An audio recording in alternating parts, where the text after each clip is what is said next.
Ok, on va. Bonjour à tous. Aujourd'hui, je reçois Sigrid pour une énième interview pour partager un petit peu ton expérience du coaching ensemble qui n'est pas finie, continue. Et ouais, c'est vraiment un plaisir. Enfin, moi, je te le dis assez souvent, c'est vraiment un plaisir de travailler ensemble parce qu'effectivement, il y a un énorme effet miroir, une double résonance quand on s'est rencontrés via ta maman, d'ailleurs, avec les méditations zazen que Merci je faisais à maman. l'époque. Ouais, merci ta maman. Que je faisais à l'époque à Shellshare et c'est comme ça en fait qu'on s'est rencontrés. Donc je ressens beaucoup de gratitude pour toutes ces rencontres un peu magiques que je fais. Et aujourd'hui, moi, je suis hyper contente déjà de te connaître et de faire ce cheminement ensemble et de partager ces beaux moments ensemble avec le beau groupe qu'on a maintenant aujourd'hui construit. Voilà, donc aujourd'hui, c'est un peu voilà, une célébration avec toi de tes victoires, de qui tu es, de ce que tu as découvert sur toi, de toutes les belles choses. En fait, il y a tellement de belles choses que tu partages. Euh, Aujourd'hui, ce qui nous intéresse, c'est oui, que tu nous racontes un petit peu ton parcours, pourquoi tu es venu me voir. Qu'est-ce qui a fait que tu as commencé le travail de coaching, voilà, de travail sur soi? Quels étaient en fait les blocages, tout ça? Qu'est-ce que tu as conscientisé? Comment tu es arrivé et aujourd'hui, où est-ce que tu en es? Voilà. Ça. Je vais essayer de répondre à tout dans l'ordre. À peu près, mais fais-toi plaisir, comme je disais. Et s'il y a un truc qui me vient en tête, je te poserai des questions. Ça marche. Donc, ben oui, donc je m'appelle Sigrid, j'ai 28 ans. Je suis originaire de la Martinique et j'ai commencé, enfin, je pense que je suis en cheminement depuis assez longtemps, puisque du fait de j'ai commencé à travailler quand j'avais 16 ans. J'ai fait donc du mannequinat pendant 7 ans. Et donc, je pense que ce début dans la vie active très tôt a fait que j'ai tout de suite, je me suis tout de suite posé beaucoup de questions en fait sur le sens de la vie, sur ce qu'on devait faire pour réussir, pour être heureux. Donc, j'étais en train de chercher les pièces du puzzle depuis longtemps. Et en fait, l'élément déclencheur, ça a été l'année dernière. Donc, je suis rentrée en Martinique après être partie pendant 10 ans. Et j'avais déjà donc compris ce qui pour moi ne marchait pas, c'est-à-dire la définition traditionnelle du bonheur, c'est-à-dire le succès, l'argent. J'avais compris que moi, ça me correspondait pas. Donc, j'avais vraiment, pour moi, ce qui me tenait à cœur, c'était rentrer sur mon île, que j'aime passionnément. Je savais que je voulais être près de la nature. Je savais ce qu'il me fallait dans ma vie. Et en fait, mes éléments déclencheurs, ça a été que même si j'étais rentrée ici, je sentais que j'arrivais toujours pas à être complètement alignée, complètement moi-même, complètement heureuse. Et je pense que ça a été encore plus dur qu'avant où j'avais entre guillemets des excuses. Puis je dis oui, mais je comprends parce que bon, il y a ça qui n'est pas vraiment en accord avec qui je suis. Mais là, j'avais tout pour vraiment être épanouie. Et donc là, j'ai dû vraiment me rendre compte, me faire face à vraiment la situation où je me suis rendu compte que c'était moi en fait qui me bloquait dans tout ce que je voulais atteindre. Oui. Et je me suis dit non, mais là, il faut quelqu'un qui me, qui me tape sur la tête pour me faire sortir la toute coquille et pour qui me. Ouais, c'est ça. Et en fait, et quand tu as commencé à poster donc, toutes tes vidéos, c'est vrai que ça a énormément résonné. Mm. Soit quand tu parlais de la peur du jugement, le syndrome grosse et moche, toutes ces choses-là. Et du coup, c'est vrai que je me suis dit, bon, je pense que je vais me faire tout cadeau. De Oui, toute façon, la souffrance est là, donc je me suis dit, ça peut pas faire de mal. Ça me fera que du bien. Et voilà, c'est comme ça qu'on a commencé le cheminement ensemble. oui, et c'est vrai que justement, enfin, tu as été une des premières à commenter, à me dire, oh là là, ça résonne en moi, tous mes partages. Donc, moi, ça m'encourage encore plus dans ce chemin qui m'appelait. Et en même temps, je disais, bon, est-ce que ça va vraiment aider? Et c'est sûr que ça m'a énormément inspirée. Et on se rend compte qu'en fait, et c'est comme on dit, un peu importe l'argent, le corps physique, parce qu'on croit, on a cette croyance, tout le monde, que si on a plus d'argent et si on a un corps parfait, qu'on sera heureux, heureuse. Alors qu'en fait, et ben non, plus d'argent ou un corps parfait, ben, ça va pas nous rendre plus heureuses, et bien au contraire, et on se rend compte que ces souffrances, comme tu dis, on cherche toujours à l'extérieur les raisons, on change de pays, ou on change de copain, on change de vie, on change de chien, de chat. Et en fait, on se rend compte que la souffrance, elle est là, et c'est super parce que c'est exactement ce que tu décris, et tout le monde le vit. Et en même temps, ce qui est quand même paradoxal, c'est qu'on a du mal à s'avouer que c'est de la... Avant de dire que c'est de la souffrance, on a presque... se sent presque coupable, en fait. On se dit non, mais... Parce qu'on a conscience qu'en soi, tout va bien dans notre vie. Donc, on a encore plus de mal à se dire non, mais c'est vraiment de la souffrance, le fait de ne pas Oui, s'autoriser, de sentir qu'on ne fait pas tout ce qu'on pourrait faire, en fait. c'est ça. Oui, et tu te rappelles, C'est vrai que je me souviens des premiers ateliers chemin de vie, tu me demandais, mais est-ce que vous êtes conscient que c'est vraiment de la souffrance?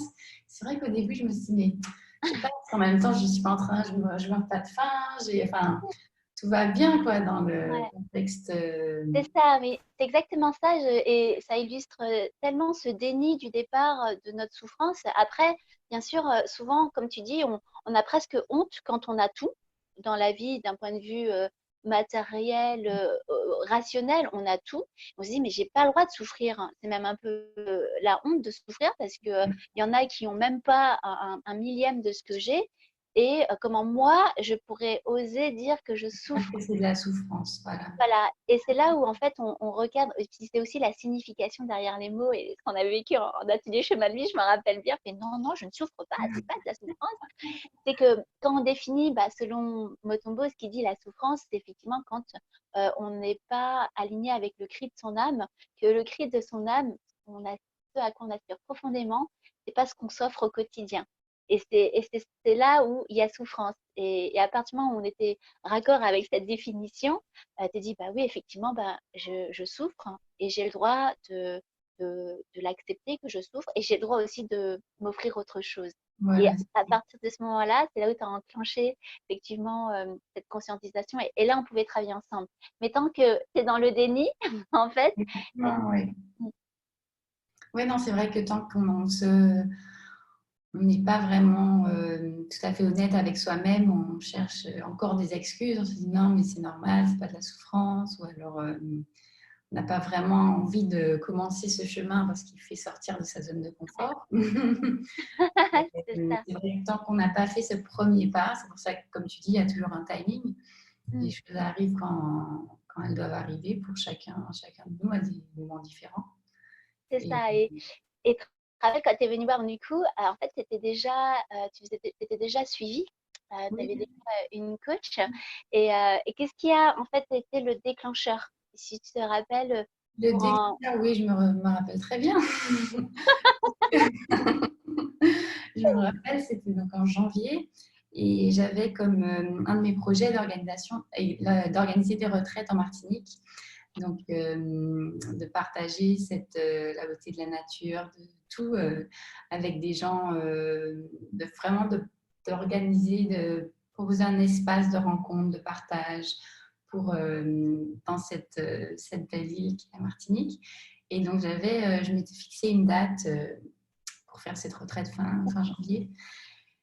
Et je me suis rendu compte, plus ça approchait, plus. Alors, autant je savais que je voulais le faire, mais j'étais complètement terrifiée à l'idée de tout, à l'idée de me mettre en avant, de devoir faire de la publicité, de devoir contacter des gens, de devoir avoir une position de leader dans un groupe.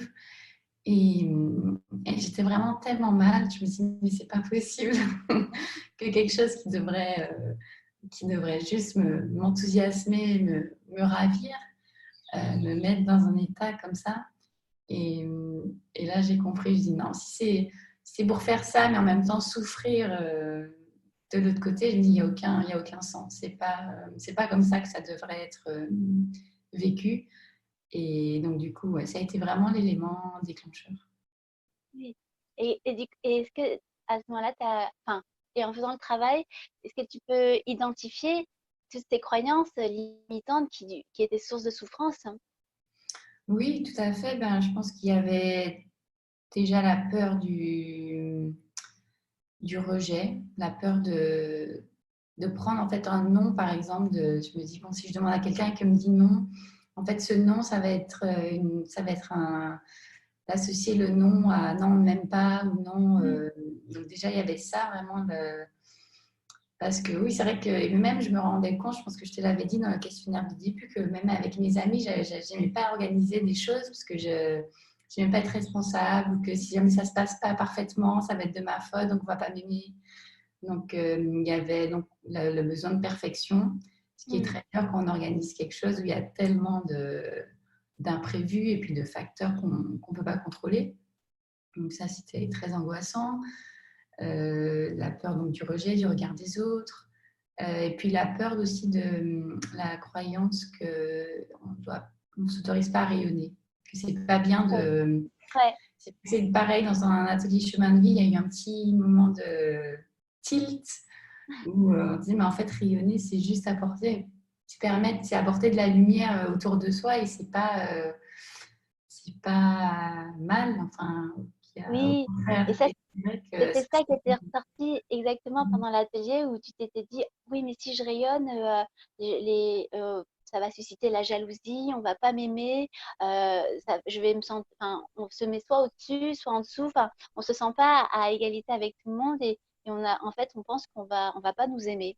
voilà, c'est ça. Alors qu'au contraire, en fait, tu as réussi à conscientiser le contraire et ça a été un gros déclic pendant cet atelier, ouais, je me rappelle bien. Oui, ouais, ouais. Et puis c'est vrai que d'abord, ça a été un déclic, donc vraiment la compréhension intellectuelle, mais après, c'est vrai qu'il y a la mise en pratique et puis de voir qu'effectivement, oui, qu'on on est plus soi et on s'autorise à partager. Et ben, en fait, on reçoit aussi en retour, du coup, déjà, du coup, on autorise les autres, son entourage aussi, à être soi et à rayonner. Et Ouais. puis, on apporte effectivement, on sent qu'on reçoit en retour ben, aussi qu'on élève tout le monde en fait. Donc ça, ça a été je pense que c'est une des conscientisations qui a été les plus fortes pour moi. Oui, ouais, c'était beau, c'était libérateur. Et Mm. par la suite, donc, qu'est-ce qui s'est passé? Donc, tu as conscientisé tout ça et puis tu as commencé à réencoder, à te rendre compte que tu pouvais t'autoriser à vivre la vie de tes rêves véritablement sans que ça soit, comme tu dis, anxiogène. Non, non, si je fais une retraite bien-être et que je suis hyper stressée, ça va pas le faire, donc faut réencoder. Et ça, je te le dis à chaque fois, toutes les thérapeutes ou tous les gens qui travaillent dans le bien-être, ils passent par là. Et il y a un stress qui s'installe où c'est une remise en question, on prend tout personnellement et on oublie même l'intention première de pourquoi on fait les choses. Donc c'est vrai qu'on t'a ramené à l'intention première de pourquoi tu peux partager ta vision, ton amour de la marketing à travers les retraites bien-être, à travers les cours de Qigong, à travers la photographie, à travers tellement de choses. Il y a eu un switch et surtout, bah, tu as arrêté de repousser et tu es passé à l'action. Je crois que ça a été pour toi Ouais. le, le Ouais, plus. ouais, parce que non, c'est vrai qu'il y avait quand même un gros souci de procrastination. Et effectivement, en fait, d'avoir tellement peur de pas que ça soit parfait, enfin que en fait, tu préférais ne pas commencer en fait pour jamais être mise face au fait que oui, ça c'est pas parfait, mais bon. Voilà. Maintenant, et donc du coup, ouais, c'est vrai que la mise en action, ça permet de juste de se lancer, d'accepter Mm. que bon, ben, oui, on commence. Après, bon, ben, j'ai mis en place les cours de Qigong, j'en avais jamais donné avant, donc forcément, au fur et à mesure, j'apprends toujours. Mais si j'avais jamais commencé, c'est vrai que j'y Voilà. pensais depuis des mois, et c'est vrai que je me trouvais toujours des excuses pour me dire non, mais là, je peux pas encore commencer, il n'y a pas ça, il n'y a pas ça. Et en fait, j'avais aucune excuse, j'aurais pu commencer. C'était juste vraiment. Donc, ouais, ça a été parce que j'avais déjà tous ces projets, ça a été juste les déclics qui ont fait non, mais là, on C'est ça. commence. Ouais, tu étais très clair en plus sur tes projets. Tu savais exactement ce que tu voulais faire, ce qui n'est pas toujours le cas. Et je dirais aussi que ça a été donc à la fois ces conscientisations de tes croyances limitantes et un réencodage à travers ben voilà, plusieurs techniques, méditation, visualisation. La mise en place de ton plan d'action où, allez, tu t'es lancé, tu t'es poussé. Et aussi la guérison de ton enfant intérieur. Ça, Oui, c'était aussi assez essentiel où il y avait des choses que tu avais besoin de pardonner de dissoudre pour pouvoir en fait avancer sereinement ouais. et pas à chaque fois te remettre en question par rapport à ce que tu es. Ouais, non, c'est vrai que maintenant, c'est ce qu'on disait un petit peu avant, c'est que ça paraît tellement loin que j'avais presque oublié. Mais effectivement, ça a été, pour moi, ça a été vraiment l'étape clé, la Mm. guérison de l'enfant intérieur, puisque donc on parlait de la croyance de s'autoriser à rayonner, mais ça marchait pas aussi parce que il y avait la croyance je ne mérite pas. euh, Parce qu'on ne s'est pas encore pardonné certaines choses ou qu'on a besoin d'abord Ah, de vraiment croire au fait qu'on mérite le meilleur. Et c'est vrai que c'est les 2 premières sessions de guérison, pardon, ont été vraiment très, très libératrices et très oui, ouais, ça, le essentielles pardon, dans le cheminement. voilà, le pardon effectivement et aussi pour toi sortir de l'identification à la victime. Pour pouvoir pardonner, il faut sortir du rôle de victime. Et ça, c'était Voilà. quelque chose qui s'est un petit peu accroché, oui, auquel tu t'es identifié aussi pour justifier le fait de ne pas avancer, en fait, et de réaliser tes rêves. Et à un moment où tu as accepté de décoller comme une ventouse à ce rôle, en passant à l'action, un réencodant, oh, là, c'était magique et ouah, ça a été, c'était très beau d'assister à Ouais, non, ça, c'est de vrai que ça a partager. été.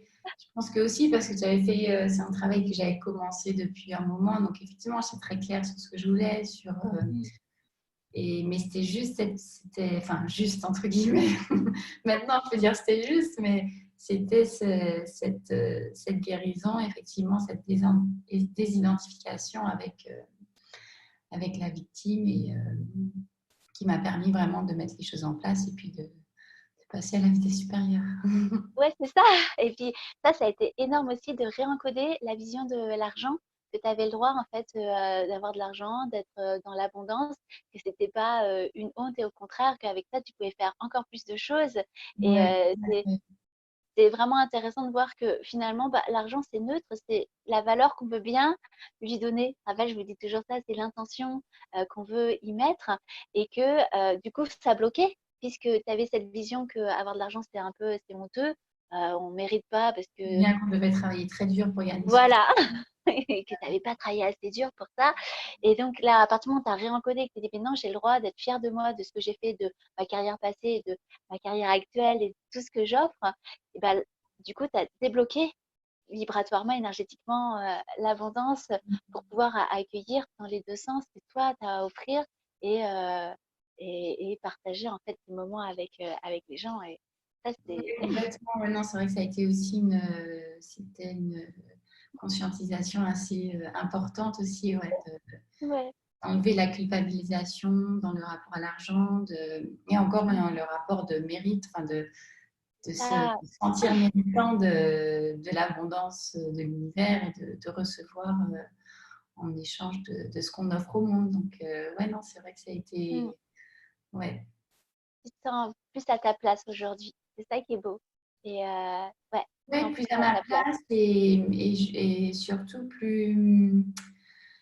C'est-à-dire que je sais parce que donc je savais déjà ce que je voulais, mais j'arrive à le faire et en profiter dans la joie et en étant moi-même, sans me mettre toute cette pression et en sachant que même si c'est effectivement on a toujours ses buts, ses rêves, en sachant qu'en fait c'est jamais vraiment ça le bonheur, c'est pas le fait d'y arriver, c'est le cheminement, c'est de le faire et d'apprendre en chemin, les rencontres qu'on fait en chemin. Enfin, entre guillemets, c'est des excuses aussi. C'est ça, C'est vraiment le chemin et on n'attache pas le bonheur on n'attache plus le bonheur à quelque chose en particulier. exactement. Que le bonheur, c'est pas le succès, être riche, c'est vraiment être bien aligné avec toi, être dans ton écoute. Il y a eu cette reconnexion au corps, c'est Ah, quelque chose ouais. qui a été énorme. tellement de choses. C'est vrai qu'on oublie, hein. En fait, oui, tu vas tellement bien. On oublie, je fais, ah ouais, c'est vrai, il y avait ça aussi. Et c'est ça, s'autoriser en fait à prendre conscience que le bonheur, déjà, on y a le droit, que tu y as le droit et que tu peux être fier de toi et que c'est de vivre bien les choses. C'est que quand tu offres un cours ou une retraite ou que tu vas bientôt proposer des photos, une expo photo, que ça se passe, en fait, tout le long, ça se passe bien parce que tu sais que t'es une messagère, tu déposes un beau message d'amour, de vibration haute et qu'en fait, peu importe le résultat finalement, ce qui compte, c'est que tu le vives bien. Et ça, c'est énorme de pouvoir l'intégrer dans son corps, dans sa vérité en fait.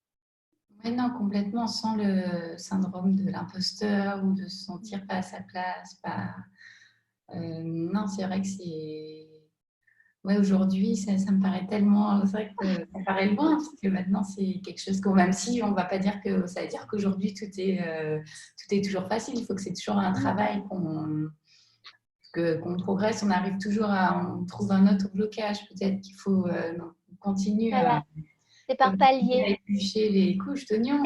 C'est ça. Et puis justement, quels sont tes outils aujourd'hui, comme tu dis que tu arrives à te taper toi-même sur la tête, entre guillemets, en fait, tu arrives toi-même à éplucher tes genoux. Quels sont tes outils aujourd'hui? Qu'est-ce que tu te dis quand justement il y a l'ego, le mental qui monte, l'angoisse qui monte, et qu'est-ce que tu as mis en place aujourd'hui pour euh, désencoder ça, en fait? Ouais. Bah, j'utilise donc énormément déjà les méditations, visualisations, vraiment de cultiver, de sentir que quand on a justement cet ego, ce blablatage mental négatif, de savoir qu'on n'est pas encore une fois, on n'est pas juste victime de ça, on peut décider de le changer et que toute cette énergie qu'on dépense à voir être pessimiste ou négatif ou à faire imaginer le pire scénario possible, de se rendre compte qu'il y a des outils et que non, on peut décider de contraire, de switcher, faire des visualisations. C'est vrai que ça, c'est une chose que je fais presque chaque matin. Hmm. Vraiment, déjà cultiver le sentiment d'alignement. Ouais, Euh, te connecter à ton corps, hein. voilà, de revivre. C'est vrai que c'est quelque chose que j'aime beaucoup faire dans les méditations, vraiment se reconnecter à des moments très beaux d'amour, de partage euh, qui ouais, tout de suite nous alignent et nous mettent dans une vibration haute. Et donc, il y a ça. Ensuite, c'est vrai que les affirmations aussi, donc quand je repère par exemple, je dis, ah non, là, je dois avoir une croyance limitante sur ça parce que ça me bloque ou bien ça me revient là souvent. Donc, essayer aussi de faire des petits mantras pour essayer de l'intégrer dans l'inconscient, le subconscient. Et puis aussi, c'est surtout passer à l'action, en fait. C'est ce que j'allais dire. Et faire, À la voilà. fin, d'accepter que oui, c'est inconfortable souvent. Enfin, presque tout le temps quand on fait quelque chose qu'on devrait faire parce que pour évoluer, c'est inconfortable. Donc, juste dire, bon, d'accord, ça va me faire un petit peu... ouais, ça va pas être très agréable, mais bon, de toute façon, je sais que c'est pour mon bonheur, pour le mieux. Donc, ouais, je dirais que c'est ça. C'est vraiment cultiver une vibration haute, essayer de cultiver donc une énergie positive, faire un petit peu de reprogrammation du subconscient et puis surtout passer à l'action pour... C'est ça. C'est vraiment passer à l'action et je me rappellerai toujours, pendant une semaine, tu m'as dit, mais en fait, l'inconfortable devient inconfortable. Et c'est exactement ça, c'est que tu conscientises que quand tu t'étires, tu sens que faut te forcer un petit peu, mais en même temps, derrière, tu sais que c'est là où tu devais aller. C'est inconfortable, mais en même temps, ça devient ton quotidien, ça devient ta routine et ça devient confortable. Et tous les jours, en fait, tu étires ton champ de conscience, comme je dis. Tous les jours, vous étirez votre champ de conscience et tous les jours, vous devenez, entre guillemets, une meilleure version de vous-même. Et Oui, tu sais que, et c'est ça qui est génial, c'est qu'on grandit, on évolue continuellement.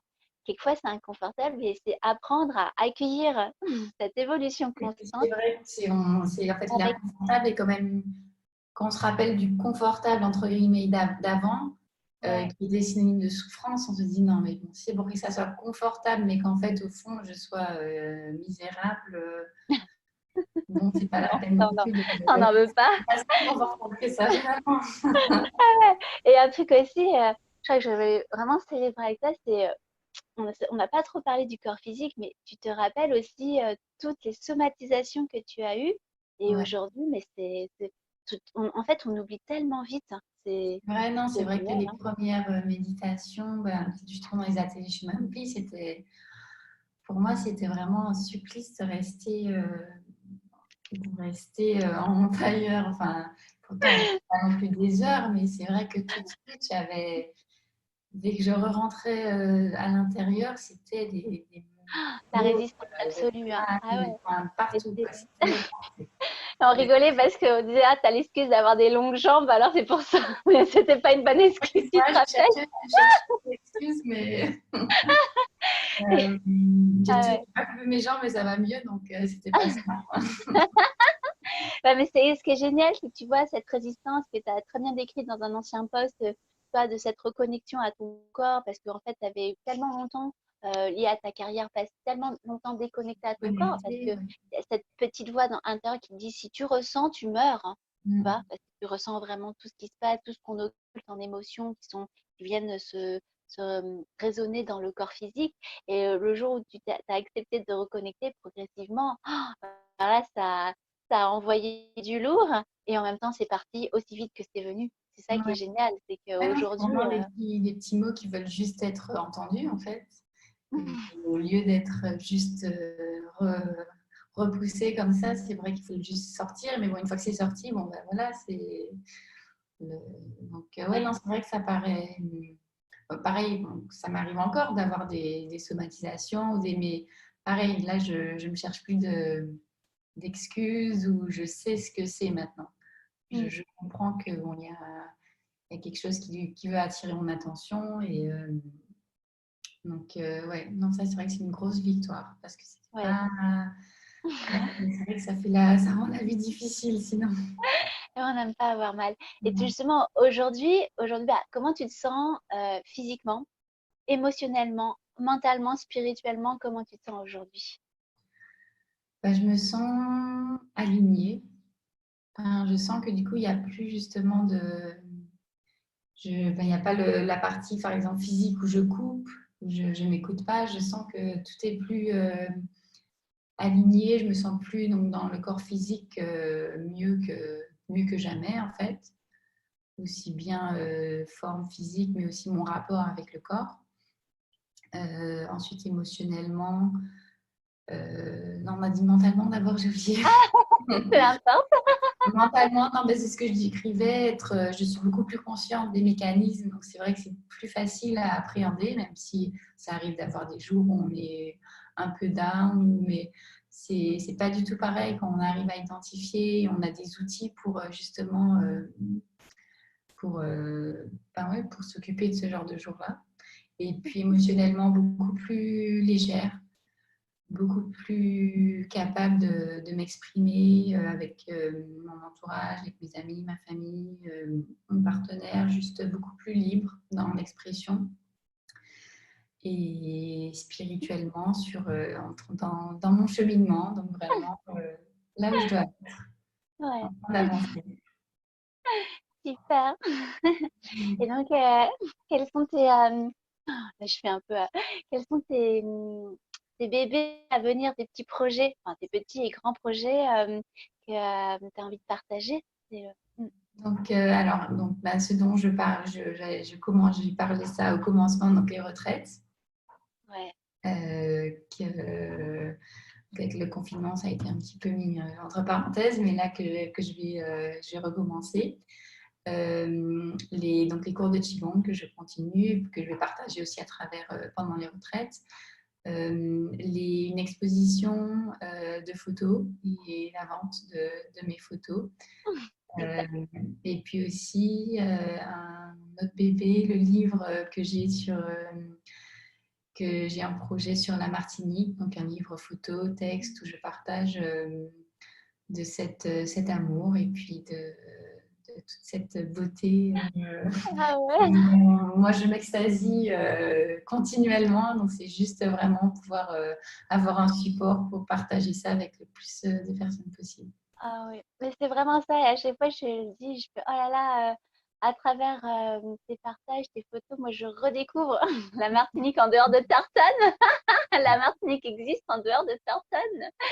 Et non, c'est super. C'est vraiment une fenêtre sur ton univers et très, très belle chose que tu partages. Donc, comme je disais, c'est cadeau. Et aujourd'hui, bah, tu peux être fière de toi. Moi, je suis super fière.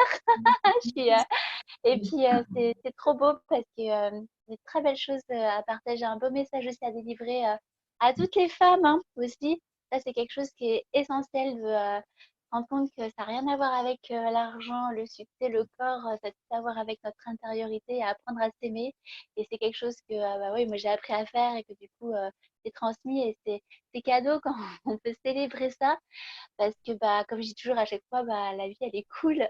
Elle est cool pour elle, et puis elle mérite d'être vécue dans ce qu'elle a de plus doux, de plus beau, et on a tout le droit de rayonner et on a tout le droit d'être fier, d'être fier de soi. Je crois que c'est vraiment le Ouais. message que tu vibres et je ressens beaucoup de joie, beaucoup de gratitude pour ça. Super. Ouais, merci beaucoup, Sigrid. Merci.